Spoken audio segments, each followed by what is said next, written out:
Hey, this is Tom. And I'm Shannon. We're here today to tell you about an interesting experience we had recently. We went to the Northeast Georgia area to tour some different sites. One of our stops was the Northeast Georgia History Museum, which has a nice little permanent collection we were looking forward to seeing.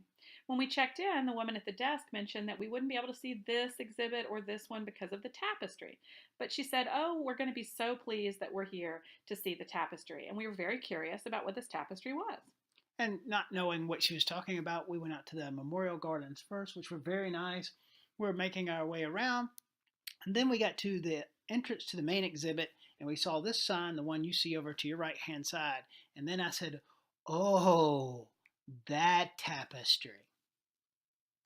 From the moment we walked into the exhibit hall, I understood why the permanent collection was off display. The size is astonishing of the tapestry.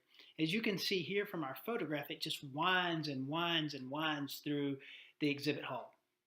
I was especially excited because on a recent trip to France, we had neglected to schedule a time to go see the original Bayeux Tapestry. And so Tom had definitely said we'll have to go back and do that in the future. I thought, well, until then, we can have a chance to see this replica in its place. Now, this replica was commissioned in the 1980s by a man named Dr. Wheeler. He was a former dean at Oglethorpe University in Atlanta. He donated the tapestry to the University of North Georgia, who owns it today and is wonderful about sharing it out with other institutions. It was hand painted in acrylic on linen by an artist named Margaret Reville. The original tapestry, which is housed in Bayeux, France, is actually a work of embroidery. Most tapestries that we think about are woven, where the picture is woven in with the cloth. But tapestries can also be embroidered, and that is the case for the original Bayeux Tapestry. Now, there is, you make a good point for the semantics between embroidery and tapestry. Another thing's interesting is the Bayeux Tapestry, which was actually sewn in England, not Bayeux, France. The tapestry is made of linen. The entire piece is over 270 feet long, and it's about 20 inches wide.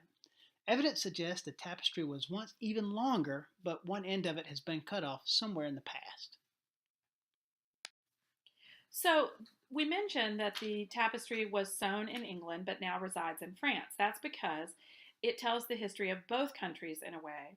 It tells of the 11th century Norman invasion of England, so where the Normans from the area in France came and invaded England, and it tells of the war that ensued between the two peoples.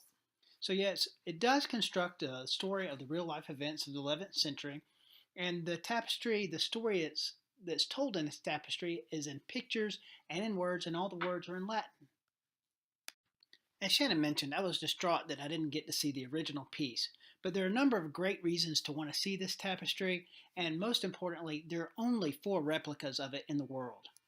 And what was very interesting is the replica we were seeing that day at the Northeast Georgia History Museum is the only full size replica in the United States.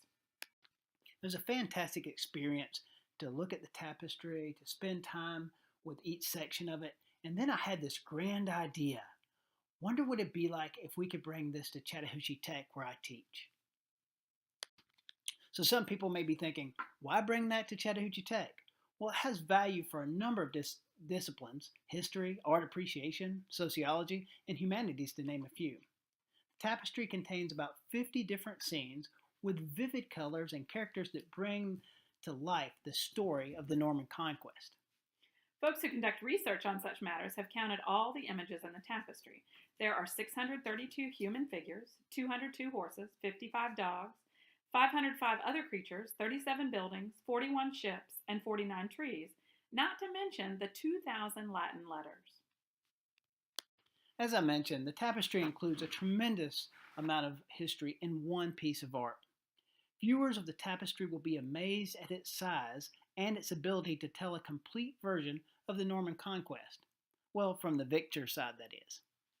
So you're insinuating that the Bayeux Tapestry, like many historical artifacts, is both historical and biased. Absolutely. But just as important as the political implications, the tapestry is shrouded in intrigue. There are a number of items that are in dispute or in heated debates, such as the identity of some of the individuals, one questionable act of a priest, some nudity, the rendering of Halley's Comet, and some missing panels, along with a number of other ideas. I take your point. The best way to take in all the wonder and mystique of the tapestry is to see it in person. Absolutely. That's the best way to see it and enjoy it and learn from it. And I think other college campuses should consider bringing it to their school as well.